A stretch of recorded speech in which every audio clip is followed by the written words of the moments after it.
Hello and welcome back to Unnati IAS. UPSC EPFO के syllabus में आज हम अकाउंट्स का 28वां लेक्चर देखेंगे, 28वां लेक्चर देखेंगे। और आज के लेक्चर में हम अकाउंट्स एनसीईआरटी क्लास 12 का चैप्टर 4 का पार्ट 2 करेंगे। हमने पार्ट 1 में कुछ टॉपिक शुरुआती देखे थे, जिसमें सेवानिवृत्ति, मृत साझेदार को देय राशि का निर्धारण, ascertaining the amount due to retiring और डेथ ऑफ द पार्टनर, इस टॉपिक को हमने कंप्लीट किया था। दूसरा था नया लाभ विभाजन अनुपात। इसमें सब में हमने न्यूमेरिकल्स भी देखे थे, बहुत इंपॉर्टेंट न्यूमेरिकल्स थे। अगर आपने पिछला लेक्चर नहीं देखा है तो पिछला लेक्चर ज़रूर देखिए एक बार, क्योंकि वहाँ से लास्ट ईयर भी क्वेश्चन पूछे गए थे और उन न्यूमेरिकल से इस बार भी क्वेश्चन पूछे जाने की पूरी संभावना है। ये चैप्टर बहुत ही ज़्यादा इंपॉर्टेंट है इसमें, क्योंकि ये सारा ही हर टॉपिक इसमें न्यूमेरिकल बेस्ड है। सारे ही चैप्टर्स इसके टॉपिक्स में न्यूमेरिकल्स हैं, तो आपको बहुत ध्यान से ये लेक्चर देखना है और कई बार देखना है। और बहुत ईजी से क्वेश्चंस आते हैं, ईजी से इसके न्यूमेरिकल्स हैं एकदम। जिसको सिंपल मैथमेटिक्स आती है वो आराम से इन क्वेश्चन को सॉल्व कर सकते हैं, जिससे सिंपल कैलकुलेशन भी आती है। फिर हमने अभिलाभ अनुपात देखा था, गेनिंग रेशियो। यहाँ तक हमने 3 टॉपिक कंप्लीट कर लिए थे। आज के लेक्चर में हम सिर्फ ख्याति का व्यवहार, केवल एक ही टॉपिक को देखेंगे, ट्रीटमेंट ऑफ गुडविल, क्योंकि थोड़ा लेंथी चैप्टर है और इसमें न्यूमेरिकल्स भी काफ़ी सारे हैं। हम न्यूमेरिकल्स भी देखेंगे, इसलिए हम आज के लेक्चर में सिर्फ ये ख्याति का व्यवहार ही कवर करेंगे।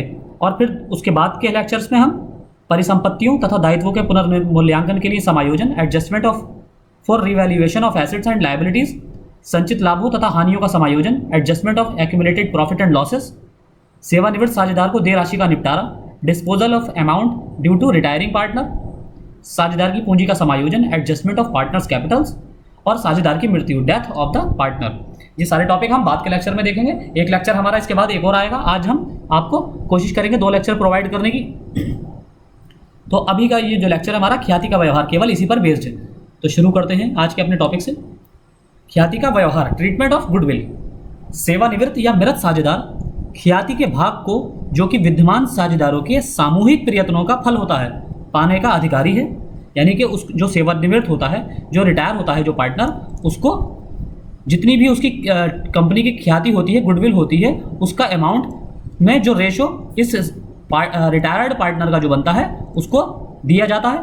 इसलिए किसी साझेदार के सेवानिवृत्ति या मृत्यु के समय साझेदारों के मध्य ख्याति का मूल्यांकन समझौतों की शर्तों के अनुसार किया जाएगा। जब पार्टनरशिप डीड बनाई जाती है, जैसे कि हमने पार्टनरशिप डीड का शुरुआती लेक्चर्स में अपने लेक्चर 20 या लेक्चर 21 में हमने डिस्क्राइब किया था बहुत अच्छे से कि पार्टनरशिप डीड किसे कहते हैं। अगर आपने नहीं देखा है तो लेक्चर आप जाके देख सकते हैं। पार्टनरशिप डीड में पहले ही बता दिया जाता है कि लाभ और हानियों का विभाजन जितने भी साझेदार हैं उनके बीच किस तरह बंटवारा किया जाएगा, बराबर किया जाएगा या उसका क्या प्रपोर्शन रहेगा, ये पहले ही उसमें मेंशन होता है। और अगर मेंशन नहीं होता है तो ऐसी कंडीशन में बराबर जितने भी साझेदार हैं उन सबका लाभ और हानि में बराबर हिस्सेदारी होती है। इसी तरह ख्याति में भी बराबर की हिस्सेदारी होती है। अदरवाइज अगर बराबर की हिस्सेदारी नहीं होती है तो उसको मेंशन करना कि किस अनुपात में साझेदारी की जाएगी, ये मेंशन करना बहुत ही जरूरी है। सेवानिवृत्त या मृतक को उसके हिस्से की क्षतिपूर्ति विद्यमान साझेदारों के द्वारा, जिसको सेवानिवृत्त या मृत साझेदार के हिस्से को अधिकृत करने के कारण अभिलाभ हुआ हो, उसके अभिलाभ अनुपात में किया जाएगा। अब ख्याति के लिए इस स्थिति में लेखा उपचार 2 स्थितियों पर निर्भर करता है। पहला उपचार ये होता है कि ख्याति दर्शाई गई है, ख्याति लेखांकनों में ख्याति को दर्शाया गया है फर्म की लेखा पुस्तकों में, या फिर फर्म की लेखा पुस्तकों में ख्याति पहले से नहीं दर्शाई गई है। ये 2 ही कंडीशन होती हैं। अब पहली कंडीशन देखते हैं इसमें, जब ख्याति पुस्तकों में विद्यमान नहीं है। ऐसी स्थिति में ख्याति की राशि अधिलाभ अनुपात में प्रत्येक वर्तमान या शेष साझेदार के खाते के नाम पक्ष और सेवानिवृत्त साझेदार के खाते के जमा पक्ष की ओर दर्शाई जाएगी। यानी कि जो भी ख्याति की अमाउंट होगी जो साझेदार के हिस्से में आ रही है, वो जो पार्टनर रिटायर हुआ है उसके हिस्से में आ रही है, रिटायर्ड पार्टनर के हिस्से में, तो जो रिटायर पार्टनर होगा उसके खाते के जमा पक्ष में यानी कि क्रेडिट अकाउंट में दिखाई जाएगी, क्योंकि उसको मिलेगा ये हिस्सा। और जो साझेदार बचे रहेंगे, यानी कि जो एग्जिस्टिंग पार्टनर्स हैं, जो इस रिटायर पार्टनर के निकलने के बाद जो बचे हुए साझेदार हैं, इनके खातों के नाम पक्ष में यानी कि डेबिट साइड में, इनके डेबिट अकाउंट में वो दर्शाई जाएगी, क्योंकि इनके अकाउंट से उसको हिस्सा ट्रांसफर किया जाएगा। उदाहरण के लिए एक्स, वाई और जेड एक फर्म में साझेदार हैं और 3:2:1 के अनुपात में लाभों का विभाजन करते हैं। अब यहाँ वाई सेवानिवृत्त हो जाता है, ये वाई जो है रिटायर हो गया। इस अवसर पर फर्म की ख्याति का मूल्यांकन 60,000 रुपये लगाया जाता है। अब यहाँ फर्म की गुडविल कितनी है? 60,000 रुपीज़। अब x और z व्यवसाय को 3:1 के लाभ विभाजन अनुपात में चालू रखने का निर्णय लेते हैं। तो ऐसी कंडीशन में कैसे रोजनामचा प्रविष्टि होगी? इस रोजनामचा प्रविष्टि के लिए हमें x का पूंजी खाता, z का पूंजी खाता और y क्योंकि रिटायर हुआ है और y के हिस्से में ख्याति कितनी आ रही है? 20,000 रुपये। 20,000 रुपये y के हिस्से की ख्याति है, क्योंकि अगर आप इसको जोड़ेंगे 3 2 5 और 1 6, ये 6 हिस्से हो गए, तो y का हिस्सा कितना है? 2/6, 2/6 और टोटल ख्याति कितनी है? 60,000 रुपये। 60,000 रुपये को अगर हम इससे मल्टीप्लाई करेंगे 2/6 से तो कितना आएगा? 20,000 रुपये। ये 20,000 रुपये y का हिस्सा आया ख्याति में। अब इसको इन दोनों में बराबर बांटना है, इन दोनों में 3:1 के अनुपात में बांटना है। 3:1 के अनुपात में ये इसमें बांटी जाएगी x और z में। तो इसको x को कितना मिलेगा? 20,000 का 3/4, क्योंकि x का हिस्सा कितना है इसमें? 3/4 और y का z का हिस्सा कितना है? 1/4। तो इन दोनों को इस अनुपात में बांटी जाएगी। तो 20,000 का 3/4 कितना होगा? 15,000 और 20,000 का 1/4 कितना होगा? 20,000 का 1/4 यानी कि 5,000। तो इस तरह इसको ख्याति को बांटा जाएगा 15,000 और 5,000 रुपये। और y का पूंजी, क्योंकि y का पूंजी खाता कितना था? ये जमा है, ये सारी जमा राशि है, ये जमा राशि है और ये नाम राशि, यानी कि यहाँ से डेबिट होंगे इतने पैसे। x के खाते से 15,000 रुपये इसको दिए जाएंगे और z के खाते से 5,000 रुपये इसे डेबिट किए जाएंगे और इसके खाते में जमा हो जाएंगे, यानी कि क्रेडिट हो जाएंगे, जो रिटायर हुआ है। ऐसा भी हो सकता है कि नए लाभ विभाजन अनुपात हेतु शेष साझेदारों के मध्य लिए गए निर्णय के परिणाम स्वरूप कोई एक साझेदार भावी लाभों में अपने अंश में से कुछ भाग का त्याग करे। ऐसी परिस्थिति में ऐसे साझेदारों के पूंजी खातों को सेवानिवृत्त या मृत साझेदारों के पूंजी खाते सहित उसके त्याग के समानुपात जमा किया जाएगा तथा बाकी बचे साझेदारों के पूंजी खातों को भावी लाभों में उनके अभिलाभ अनुपात से नाम किया जाएगा। अगर आपके समझ में नहीं आ रहा हो तो आप 2-2 3-3 बार इसको रिपीट करके देख सकते हैं। इसको 2-2 3-3 बार आप लेक्चर सुनिए, आपको आसानी से समझ में आ जाएगा। अब हम एग्जाम्पल के थ्रू कुछ देखते हैं, इनके समायोजन किस तरह ख्याति का समायोजन किया जाता है। पहला एग्जाम्पल है इसमें केशव, निर्मल तथा पंकज। अब इसमें लाभ का विभाजन 4:3:2 के अनुपात में किया गया है, करते हुए साझेदार हैं। इसमें निर्मल सेवानिवृत्त हो जाता है। अब यहाँ आपका केशव है, निर्मल है और पंकज है। इसमें निर्मल सेवानिवृत्त हो गया, इनका लाभ का अनुपात कितना है? 4:3:2। ख्याति का मूल्यांकन 72,000 रुपये किया गया। केशव तथा पंकज भविष्य के लाभों का विभाजन 5:3 के अनुपात में करने का निर्णय लेते हैं। आवश्यक रोजनामचा प्रविष्टियां करना है। अब आपको आवश्यक रोजनामचा प्रविष्टियां करने से पहले इनको कैलकुलेट करना पड़ेगा कि किसका केशव के खाते से कितनी पूंजी जा रही है निर्मल के खाते में और पंकज के खाते से कितनी पूंजी जा रही है ख्याति की। तो इसके लिए पहले हम इसको टेबल को बनाने से पहले हम इसका सॉल्यूशन देख लेते हैं। निर्मल की ख्याति में भाग कितना है? निर्मल का 72,000 का 3/9। अब 3/9 कैसा आया? जैसे कि हमने देखा था इनका ख्याति में कितना था रेशो? 4:3:2। 4:3:2। और ये किस की केशव, निर्मल और पंकज। ये है केशव, निर्मल और पंकज। तो अब इसमें केशव का हिस्सा कितना है? 4×3=7=9, 4/9। ये निर्मल का 3/9 और पंकज का 2/9। तो निर्मल का जो हिस्सा है ये 72,000 रुपये में से 3/9 यानी कि 24,000 रुपये। ख्याति का मूल्य इसका निर्मल का ख्याति में कितना भाग है? 24,000 रुपये। अभी 24,000 रुपये इन दोनों की ख्याति मूल्य में से लिए जाएंगे। पंकज वो आपका ये है पंकज, केशव और पंकज। अभिलाभ अनुपात की गणना, अभिलाभ भाग कैसे होता है? जैसे हमने पिछले लेक्चर्स में निकाला था, अभिलाभ गेनिंग रेशियो कैसे निकाला जाता है? गेनिंग रेशियो कैसे निकालते हैं? नया भाग माइनस पुराना भाग। तो नया भाग कितना आया है? नया भाग का विभाजन कैसे हो रहा है? नए लाभों का विभाजन 5:3 के अनुपात में, यानी कि केशव और पंकज को अब जो लाभ अनुपात हो रहा है, केशव और पंकज का जो लाभ अनुपात है वो 5:3 है, यानी कि केशव का हिस्सा कितना है? 5/8 और निर्मल पंकज का 3/8। तो अब ये जो बचा इसको 5/8 जो अब नया हिस्सा है और पुराना हिस्सा कितना था केशव का? 4/9। ये हमने 4/9 माइनस कर लिया। इसका एलसीएम ले लेंगे। 8×9 = 72, 9×5 = 45, 9×8 = 72, 8×4 = 32। तो कितना आया ये? 13/72। इसी तरह पंकज का अधिलाभ, अब पंकज का नया लाभ कितना है? 3/8। पुराना भाग कितना था? माइनस पुराना भाग 2/9, 2/9 था। तो ये कितना हो जाएगा? 72।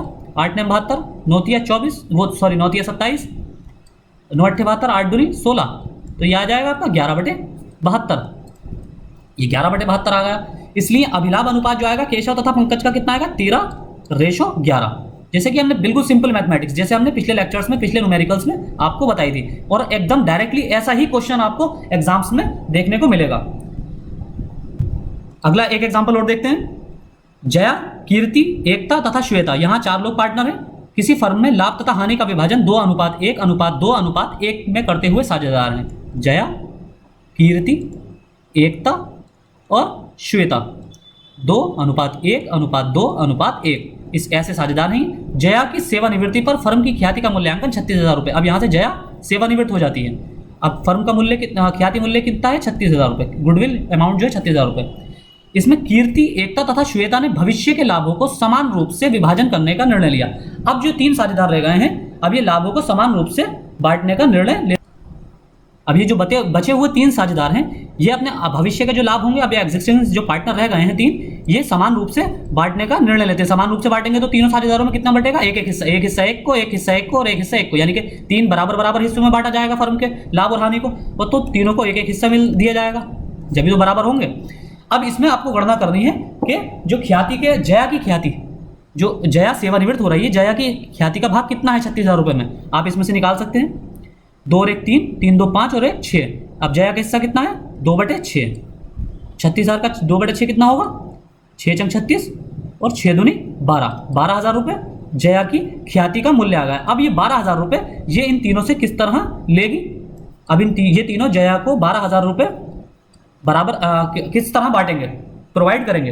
अब किसका हिस्सा कितना दिया जाएगा, अब इसका निकाल लेते हैं। अब वैसे ही अभिलाभ अनुपात निकालेंगे। अभिलाभ अनुपात उसी तरह हम फिर से निकालेंगे, नया भाग माइनस पुराना भाग।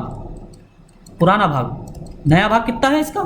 सॉरी, नया भाग कैसा होगा? क्योंकि नया भाग में कीर्ति, एकता, श्वेता, ये 3 से जो साझेदार बचे हैं, तीनों को बराबर हिस्सा बांटा जा रहा है, तो इसलिए 1/3, 1 और 1 2, 2 और 1 3, 1/3 जया का, कीर्ति का हो जाएगा, 1/3 आपका एकता का, और 1/3 श्वेता का। जो हिस्सेदार नए रह गए हैं उनका 1/3, 1/3 और 1/3, ये बराबर हिस्सा हो जाएगा।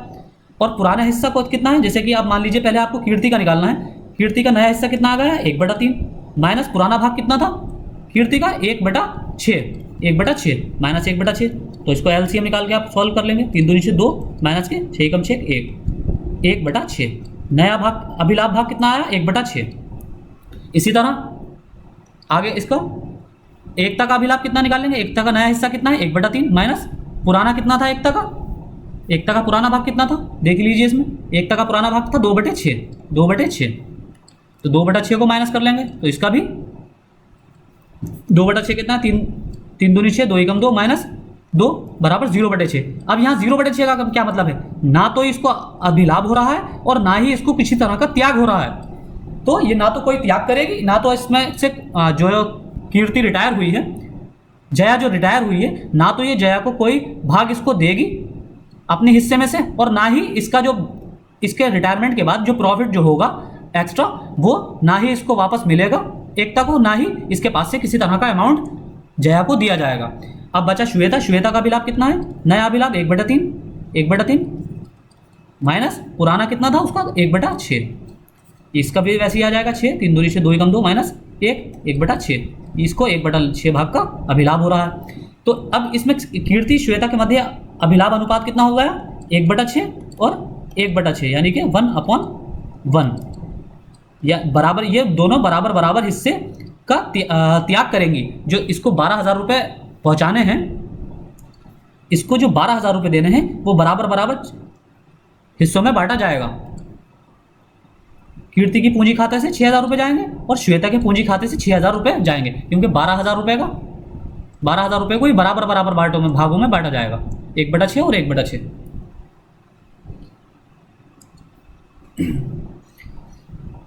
एक एग्जाम्पल और देख लेते हैं। दीपा, नीरू और शिल्पा एक फर्म में लाभों का विभाजन 5:3:2 के अनुपात में करते हैं। दीपा, नीरू और शिल्पा ये 5:3:2 के अनुपात में करते हैं। नीरू की सेवानिवृत्ति के बाद, अब यहाँ नीरू रिटायर हो रही है, दीपा और शिल्पा का नया लाभ विभाजन अनुपात 2:3 है। अब यह नया लाभ विभाजन अनुपात दे रखा है। हमने आपको बताया था पिछले लेक्चर्स में भी कि नया लाभ विभाजन अनुपात और अभिलाभ अनुपात ये दोनों अलग होते हैं।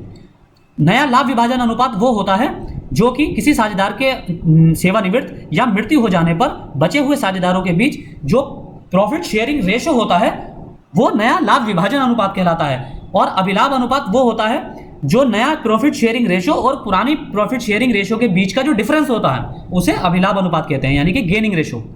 तो इसमें नया अभिलाभ विभाजन अनुपात दिया हुआ है आपको 2:3। अब नीरू की सेवानिवृत्ति पर फर्म की ख्याति का मूल्यांकन कितना था? 1,20,000 रुपये। 1,20,000 रुपये। नीरू की सेवानिवृत्ति पर ख्याति के व्यवहार से संबंधित आवश्यक रोजनामचा प्रविष्टियां हमें करनी है। अब पहले तो हम अभिलाभ अनुपात की गणना करेंगे। अभिलाभ अनुपात कैसा आएगा? नया भाग माइनस पुराना भाग, वही पुराना सिस्टम हमारा। और नया भाग, पहले हम पुराना भाग देख लेते हैं कितना है, 5:3:2, 5:3:2। और ये कैसे था डिवाइड? दीपा, नीरू और शिल्पा। दीपा, नीरू और शिल्पा। नीरू रिटायर हो रही है, नीरू रिटायर हो गई। तो अब नया भाग कितना है? नया लाभ विभाजन अनुपात 2:3। दीपा और शिल्पा का 2:3। अब यहाँ दीपा और शिल्पा है, 2:3 है इनका लाभ विभाजन अनुपात। तो इसका हिस्सा कितना होगा? 2, 3, 5, 2/5। शिल्पा का कितना होगा? 3/5। तो दीपा का अभिलाभ कितना होगा? 2/5 माइनस पुराना कितना था दीपा का? 5×3 = 10, 5/10। 2/5 माइनस 5/10, इसका मतलब कितना होगा? इसको एलसीएम ले लेंगे, 2/5 में से माइनस के 5/10 माइनस करेंगे तो कितना आएगा? 10। 5 दूनी 10, 2 दूनी 4, माइनस के 10 एकम 10, 1 पंजे 5, यानी कि माइनस 1/10। यानी कि इसको 1/10 भाग का त्याग करना पड़ रहा है, इसका त्याग हो रहा है। अब शिल्पा का अधिलाभ भाग कितना है? शिल्पा का नया भाग कितना? 3/5, या शिल्पा का नया भाग 3/5। पुराना भाग कितना था शिल्पा का? 2/10 माइनस के 2/10। तो यहाँ कितना आ जाएगा एलसीएम? 10, 5 दूनी 10, 2 3 6 माइनस 2, 4/10। ये आ गया 4/10, यानी कि इसको अभिलाभ हो रहा है। अब दूसरी इसमें कंडीशन क्या थी? इसलिए शिल्पा जो है नीरू यानी कि सेवानिवृत्त साझेदार और दीपा विद्यमान साझेदार जिसने त्याग किया है, दोनों को उनके त्याग की राशि की क्षतिपूर्ति करेगी। यानी कि जिसको त्याग हो रहा है, इसका जो त्याग हो रहा है, अब इसको ये शिल्पा को भी क्षतिपूर्ति करेगी, शिल्पा जो है इसकी भी क्षतिपूर्ति करेगी, दीपा की भी, और जो नीरू साझेदार जो सेवानिवृत्त हुई है उसको भी क्षतिपूर्ति करेगी। अतः दीपा कितना त्याग करेगी भाई? फर्म की ख्याति इंटू त्याग वाला भाग। फर्म की ख्याति कितनी थी? 1,20,000 रुपये, और क्या त्याग कितना है इसका? 1/10, यानी कि 12,000 रुपये। और नीरू सेवानिवृत्त साझेदार 1,20,000 रुपये इंटू 3/10, 36,000 रुपये। यानी कि नीरू जो है सेवानिवृत्त जो हो रही है उसका जो हिस्सा आ रहा है वो 3/10 के हिसाब से 36,000 रुपये, क्योंकि ये 3/10 है नीरू का हिस्सा। और फर्म की ख्याति कितनी है? 1,20,000। तो 1,20,000 का आपके 3/10 निकाल लेंगे तो 36,000 रुपये ख्याति मूल्य आएगा। जो कि आपको जैसे कि हमने बताया है कि सेवानिवृत्त साझेदार जो होता है उसको ख्याति की मूल्य दिया जाता है। ख्याति का मूल्य और कौन देता है? जो एग्जिस्टिंग पार्टनर है। अब यहाँ एग्जिस्टिंग पार्टनर जो दो बचे हुए हैं, दीपा और शिल्पा, जिसमें से दीपा को त्याग करना पड़ रहा है, तो अब यहाँ शिल्पा 2 की भरपाई करेगी। एक तो नीरू की भी सेवानिवृत्ति की हिस्सा देगी, साथ ही दीपा जिसको त्याग करना पड़ रहा है इसके भी नुकसान की भरपाई शिल्पा ही करेगी। अब इसमें प्रविष्टियां कैसी होंगी? यानी कि दीपा को 12,000 रुपये की भरपाई करेगी और नीरू को 36,000 रुपये की भरपाई करेगी। टोटल 48,000 रुपये की ये भरपाई करेगी। तो इसमें हम प्रविष्टियां कैसे करेंगे? शिल्पा का पूंजी खाता, यहाँ से हमने बताया था जो साझेदार भरपाई करता है, यानी कि जो त्याग की भरपाई करेगा, जैसे कि गुडविल के जो पैसे देगा रिटायर पार्टनर को, उस ऐसा जो साझेदार एग्जिस्टिंग पार्टनर होता है उसको नाम राशि में लिखते हैं, यानी कि डेबिट साइड उसकी राशि को लिखा जाता है। और जहाँ पर भरपाई की जाती है, यानी कि जो साझेदार रिटायर हो रहा है या जिसकी मृत्यु हुई है या जिसका त्याग हो रहा है अपने पास से पैसे का, उसको क्रेडिट साइड में लिखा जाता है, क्रेडिट साइड। तो 36,000 रुपये नीरू को जो गुडविल की अमाउंट मिल रही है और दीपा को जो 12,000 रुपये मिल रहे हैं वो किसकी अमाउंट है? वो इसका जो त्याग अनुपात है, जो त्याग की अमाउंट है, सैक्रिफाइसिंग रेशो, वो इसकी भरपाई भी शिल्पा ही करेगी। तो इस तरह इसका 48,000 रुपये शिल्पा को के द्वारा दिए जाएंगे। एक और एग्जाम्पल देख लेते हैं। हनी, पम्मी और सनी ये लाभों का विभाजन 3:2:1 के अनुपात में करते हुए साझेदार हैं।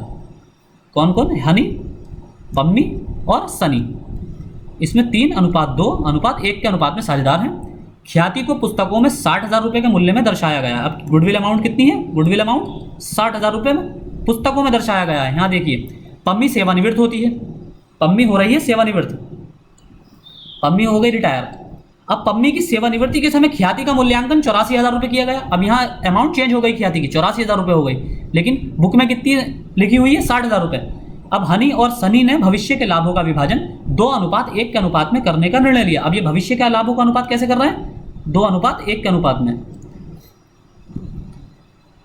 यानी कि ये नया लाभ विभाजन अनुपात है। ये जो है नया लाभ विभाजन अनुपात है। लाभ विभाजन अनुपात। अब आपको यहाँ पर फिर से अभिलाभ अनुपात निकालना पड़ेगा। आवश्यक रोजनामचा प्रविष्टियाँ। अब ख्याति में वर्तमान मूल्य पर पम्मी का भाग कितना हो जाएगा? 84,000। अब यहाँ आप पम्मी का भाग देख लें। नया मूल्य जो है ख्याति का वो है 84,000 रुपये। आपको इसी को ही नए मूल्य को कंसिडर करना है। और ख्याति में पम्मी का हिस्सा कितना था? 3 2 5 और 1 6, यानी कि 2/6। 84,000 का आप 2/6 निकाल लेंगे। 6 14, 14 दूनी 14,000, 14,000 इंटू 2 इक्वल टू 28,000 रुपये। ये पम्मी का ख्याति का हिस्सा आ जाएगा। अब पम्मी को ख्याति के 28,000 रुपये मिलेंगे।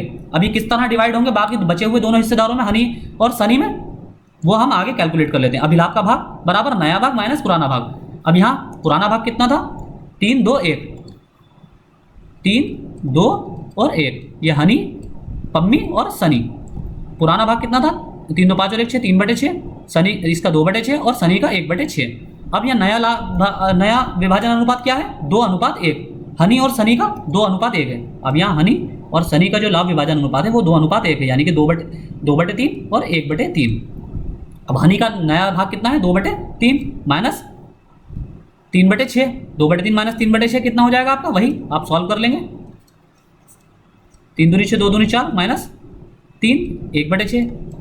ये अभिलाभ अनुपात हनी का आ गया। सनी का अभिलाभ अनुपात कितना आएगा? नया भाग कितना है? 1/3। पुराना भाग कितना है? 1/6 माइनस 1/6। 3 दूनी 6, 2 एकम 2 माइनस 1, 1/6। ये अब नया इसका जो अभिलाभ आया सनी का वो भी 1/6 आया, तो इसका भी 1/6 और सनी का भी 1/6। तो यानी कि 1:1 यानी कि बराबर से ये दोनों इसको हिस्से को बांटेंगे। अभी कैसे होगा? अब इसमें देख लेते हैं आप। ये तो पुराना था 60,000 रुपये। अगर जब ख्याति का मूल्य 60,000 रुपये पुस्तक में दर्शाया गया था, उसके अकॉर्डिंग तीनों की हिस्सेदारी कितनी थी ख्याति में? हनी की कितनी थी? जैसे कि आपने देखा था 60,000 रुपये से अगर हम निकालें तो हनी की कितनी थी? 3/6। 60,000 का 3/6 निकालेंगे आप, 3/6 तो कितना आएगा? 10 10 या 30। हनी की 30,000 रुपये आएगी। इसी तरह 10 दूनी 20, हाँ, पम्मी की 20,000 रुपये और सनी की 10 एकम 10, 10,000 रुपये आएगी ख्याति। ये ख्याति 10,000 रुपये आएगी। तो 30,000 रुपये, 20,000 रुपये और 10,000 रुपये। अब जब ख्याति का मूल्य, अब क्योंकि ये पम्मी रिटायर हो रहा है, पम्मी के रिटायरमेंट पे अब पम्मी का जो ख्याति का मूल्य आया था वो हमें 84, हमने नए ख्याति के मूल्य पर निकाला था, और नया ख्याति का मूल्य कितना था? 84,000 रुपये। 84,000 रुपये के अकॉर्डिंग पम्मी का ख्याति में कितना हिस्सा है? 28,000 रुपये। और 28,000 रुपये बचे हुए जो साझेदार हैं इनमें बराबर बराबर बांटा जाएगा। ये बराबर बराबर ये इसको शेयर करेंगे इस मूल्य को।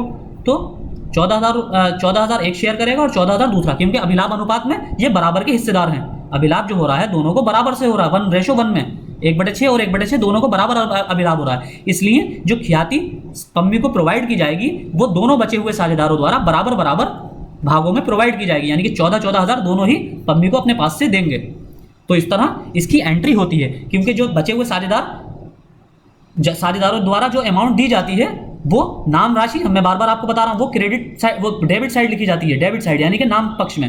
और जो साझेदार रिटायर हो रहा है उसको जो राशि मिलती है रिटायर साझेदार को या मृतक साझेदार को, उसको जो साझेदार राशि मिलती है वो क्रेडिट साइड लिखी जाती है, जमा पक्ष में। एक एग्जाम्पल हमारा, अब सॉरी एग्जाम्पल खत्म हो गया। अब हम यहाँ है प्रछन ख्याति, हिडन गुडविल। यदि फर्म सेवानिवृत्त या मृत साझेदार को भुगतान के रूप में एक मुश्त राशि देने का निर्णय लेती है तो उसको देय राशि से अधिक भुगतान को उसके पूंजी खातों में संचित लाभ व हानि और परिसंपत्तियों तथा दायित्वों के पुनर्मूल्यांकन संबंधी सभी आवश्यक समायोजन करने के पश्चात उसके भाग को ख्याति के रूप में माना जाएगा। फॉर एग्जाम्पल पी, क्यू और आर लाभों का बंटवारा 3:2:1 के अनुपात में करते हुए साझेदार हैं। अब इसमें आर सेवानिवृत्त हो जाता है और उसके पूंजी खातों में संचय परिसंपत्तियों तथा दायित्वों का पुनर्मूल्यांकन करने के बाद उसके पूंजी खातों का शेष 60,000 रुपये निकलता है। उसके कैपिटल अकाउंट का जो शेष है, बैलेंस है, वो 60,000 रुपये निकलता है। पी और क्यू उसके दावों के पूर्ण निपटारे के लिए 75,000 रुपये देने का वो सहमत होते हैं, यानी कि जितना उसका अमाउंट निकल रहा था उससे अधिक दे रहे हैं। ये प्रदर्शित करता है कि फर्म में आर की ख्याति का भाग 15,000 रुपये है। इसका मतलब यह है एक्स्ट्रा जो 15,000 रुपये जो दे रहे हैं वो उसको फर्म की गुडविल के अमाउंट दे रहे हैं, गुडविल अमाउंट जो है उसको मिल रही है, जिसको पी और क्यू के पूंजी खातों में उनके अभिलाभ अनुपात 3:2 में, ये मानते हुए कि उनके लाभ विभाजन अनुपात में कोई परिवर्तन नहीं है, के नाम किया जाएगा। अब यहाँ पर 15,000 रुपये जो दिए जा रहे हैं वो पी और क्यू द्वारा 3:2 के अनुपात में दिए जा रहे हैं, 3:2 के अनुपात में, यानी कि 15,000 का 3/5 पी देगा और 2/5 क्यू के द्वारा दिए जाएंगे। तो इसको किस तरह डिवाइड किया जाएगा, इसके पूंजी खाते में इसकी रोजनामचा प्रविष्टियां किस प्रकार होगी। हमने आपको बताया जो करंट जो साझेदार रह जाते हैं, रिमेनिंग साझेदार जो होते हैं, जो आगे फर्म को कंटिन्यू कर रहे हैं, उनकी जो द्वारा राशि दी जाती है उसे डेबिट साइड लिखते हैं, और जो सेवानिवृत्त होता है या जो मृतक साझेदार होता है उसकी राशि को, जो उसको राशि प्रदान की जाती है, उसको क्रेडिट साइड लिखते हैं, यानी कि जमा पक्ष में। तो वैसे ही हम यहाँ प्रविष्टियां कर लेंगे। तो आर के पूंजी खातों में जमा इस प्रकार किया जाएगा, क्योंकि इसको 15,000 रुपये एक्स्ट्रा मिल रहे थे, जो रिटायर हुआ था आर, इसको 15,000 रुपये एक्स्ट्रा मिल रहे थे, क्योंकि वैसे तो इसकी कैपिटल अकाउंट में 60,000 रुपये आ रहा था बैलेंस, लेकिन इसको 75,000 रुपये दिए इन दोनों ने, पी और क्यू ने। तो पी और क्यू ने 75,000 रुपये दिए, इसका मतलब 15,000 रुपये जो एक्स्ट्रा अमाउंट है, वो एक्स्ट्रा अमाउंट 3:2 के रेशो में पी और क्यू में बांटी गई है।